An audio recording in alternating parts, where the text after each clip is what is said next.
Good morning, afternoon, evening, or whatever time of day you are watching this video. My name, as always, is Mr. D, and today I'm going to be talking to you about something that's super important for every single part of your life, and that is how to set appropriate, good, positive boundaries for you and your friends so that you can always stay comfortable with them and you can always feel safe when you need to.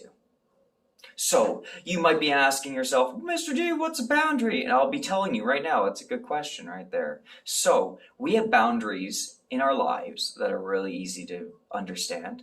One of the most easiest boundaries to understand is when you're out at recess, everybody has a certain area that they have to stay within or else they get in trouble, right? Those are the boundaries that you have to stay in. And if you cross those boundaries, then you get in trouble, right? So now those are some boundaries that you have in your life. But now we're going to be talking about how to set and how to talk about boundaries with your friends. So come along. We're going to talk about the 5 different types of boundaries that we can talk about with our friends and how to set them and how to build a comfortable and safe relationship with your friends. All right, let's go.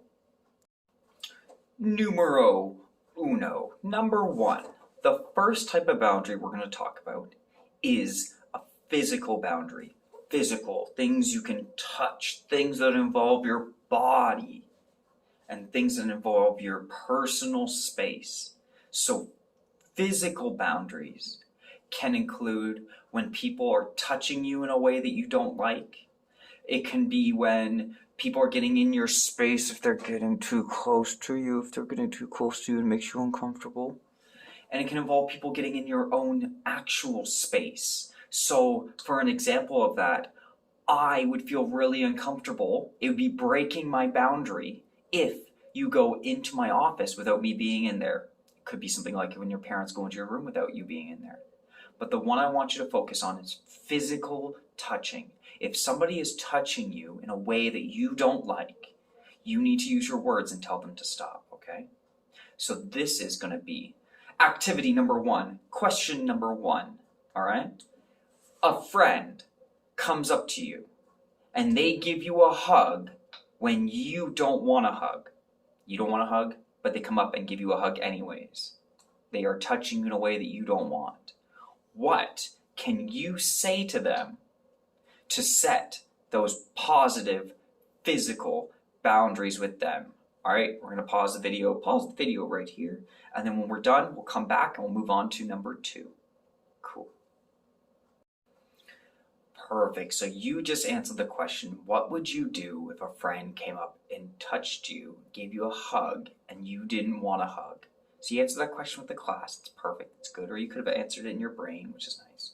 We're going to move on to number 2 now. Number 2 is setting those emotional boundaries so that your emotions don't get hurt and that you are being aware, you're thinking about how you are emotionally feeling around your friends and other people.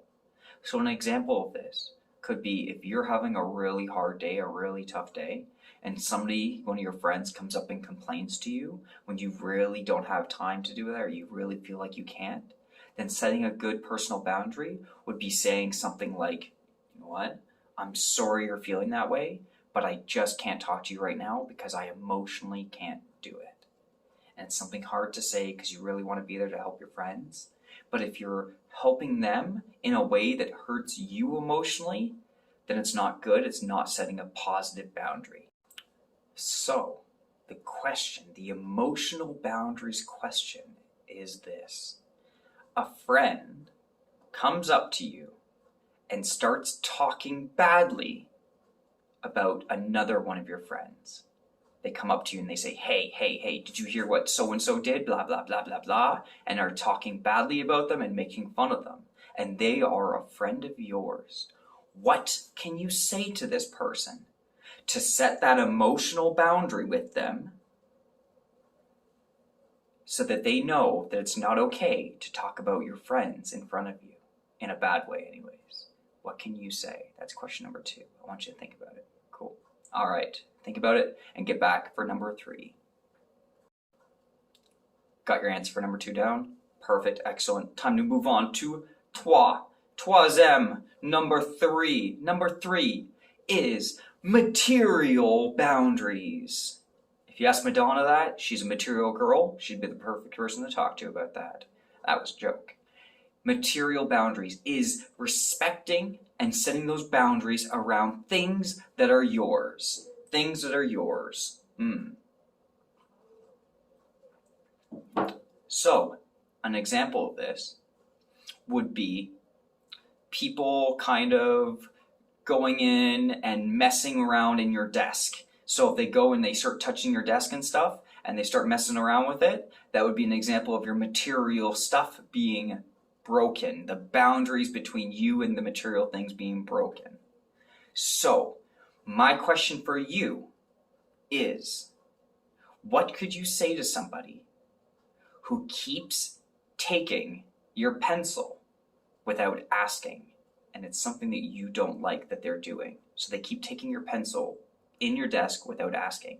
What can you say to them to get them to stop? To set that personal boundary, that material boundary with them so that they stop doing it.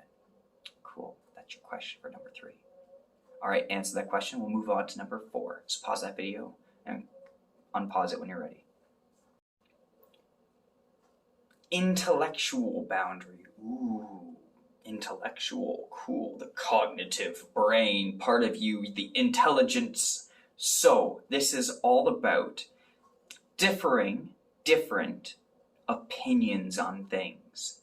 So if you're having a conversation with somebody and say they think that the color blue is the best color in the whole wide world, and you think that the color purple is the best color in the whole wide world, and you start an argument with them, and they start putting you down. They start saying, you know what, purple's a stupid color, you're dumb for liking purple.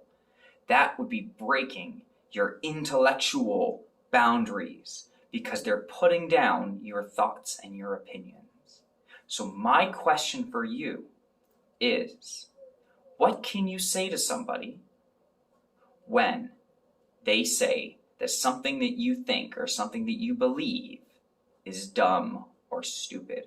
What can you tell them to set that intellectual boundary with them? Interesting. So that is the question for number 4. Once you've answered that question, come on back for our last one, number 5. The last type of boundary that we're going to be talking about is your time boundary. Everybody has 24 hours in a day, but some people have a lot busier schedules than other people, and sometimes people don't respect the time that you have. I know a lot of times I'll be walking through the hall and ready to go, and then somebody will come up to me and say, hey, Mr. D, can I talk to you real quick? And I have to set my time boundary and say, you know what? I really don't have time right now. Can we think of another time that works better? And then we'll set that time, and that's me setting my personal time boundary with them. So my question for you is, what can you say to somebody if they ask you to play at a recess, but you already made plans with somebody else to play with them instead? So you already have plans with somebody else, but a friend comes up and asks you to play. What can you say to them that will respect your time boundaries with them? What can you say to them? All right, answer that question. Come on back for our conclusion of our boundaries discussion. All right, awesome. I hope you guys all were able to come up with some really good answers that will help you understand how you can respect your boundaries and you can tell other people how to respect your boundaries too. Now I'm going to conclude with the most important part of this whole talk. That's why I saved it to the end. And that is what you can do to respect other people's boundaries. And the most simple and easiest thing that I can tell you is that no means no.